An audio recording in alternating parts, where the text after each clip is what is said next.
Drazí spoluobčané, vítáme vás tady opět na vrchu Bohdalce, na našem zeleném plácku. Rozhodli jsme se tentokrát prozkoumat téma ochrany přírody a chtěli bychom vám k této příležitosti představit našeho váženého hosta. Já se jmenuji Dáša Cíglerová, jsem ze základní organizace ochránců přírody Nyctalus a dělali jsme tady průzkum netopírů, protože byl zájem zjistit, co tady ty netopíři dělají, jestli tady jsou, kolik jich tady je a podobně.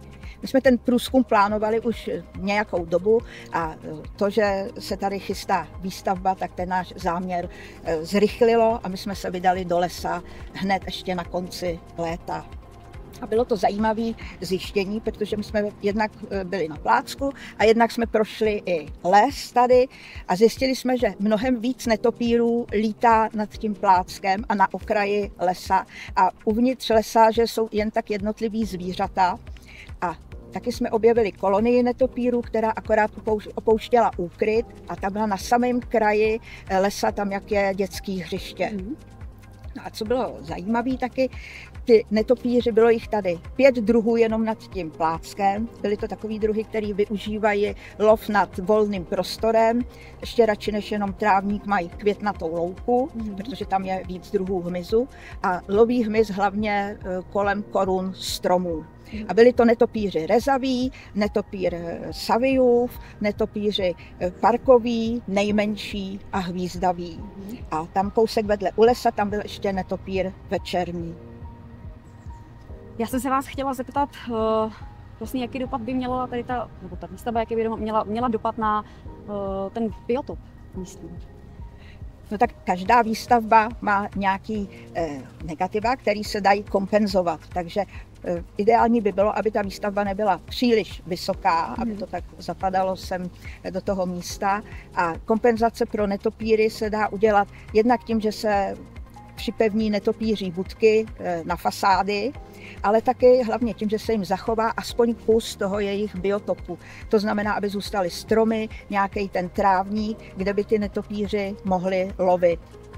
Když se jim to všecko zlikviduje, tak máme i případy, že se stěhují celý kolonie netopíru do nedostavěných novostaveb. Ale to asi nikdo moc nechce. Můžu se zeptat, jak vlastně je to vzácný ten výskyt takhle vlastně v Praze, v zástavbě, ve městě?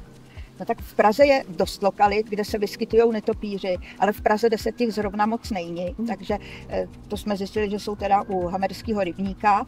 No pak tady, to se nám jeví jako velice zajímavá lokalita. A co je zajímavé, třeba tadyhle vedle, jak je Slatina, tam jsme dělali taky průzkum a tam jsme měli jenom 3 netopíry, který tam přelítli a jinak tam nejsou. Takže vlastně 6 druhů netopírů v téhle lokalitě je vlastně vzácná věc. Poměrně jo. Jinak na některých lokalitách v Praze, takových těch, kde jsou zvláště chráněný území, no tak tam jich je i 14 druhů.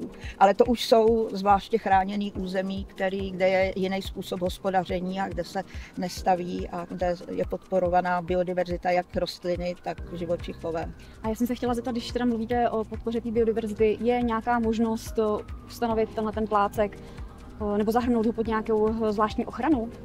Přírodní ochranu, třeba typu přírodní rezervace? To vyžaduje poměrně složitý proces, který trvá i několik let a v Praze je dost těch maloplošných území s kvůli geologickým zvláštnostem, který tam jsou. A ty netopíři jsou k tomu tak jako bonus. A můžeme se zeptat, co v tuhletu chvíli my můžeme udělat to nejlepší pro ty netopíry tady? Vůbec nejlepší pro netopíry je nechat to tak, jak to je. Tady už to znají, sem lítají, loví tady, třeba i ty komáry. Jeden takovýhle netopírek za noc uloví 3000 komárů. Výsledky z toho našeho průzkumu jsou zanesený do nálezové databáze ochrany přírody pod názvem Orientační průzkum netopíru na lokalitě Bohdalec. Dobře. Moc krát děkujeme za cenné informace. Já doufám, že poslouží veřejnosti, nejenom veřejnosti, budou určitě nesmírně cenný i pro investora, určitě i pro městskou část Praha 10, na jejíž pozemku právě stojíme a budou se těmi informacemi nějakým způsobem řídit a bude to pro ně víc než relevantní. No, takže já děkuji za pozvání a těším se, že Praha 10 tady udělá krásný parčík vedle zástavby, který bude sloužit i jako místo pro komunitní setkávání a i pro netopíry. Děkujeme. Ten netopír rezaví a takový tady taky lítají.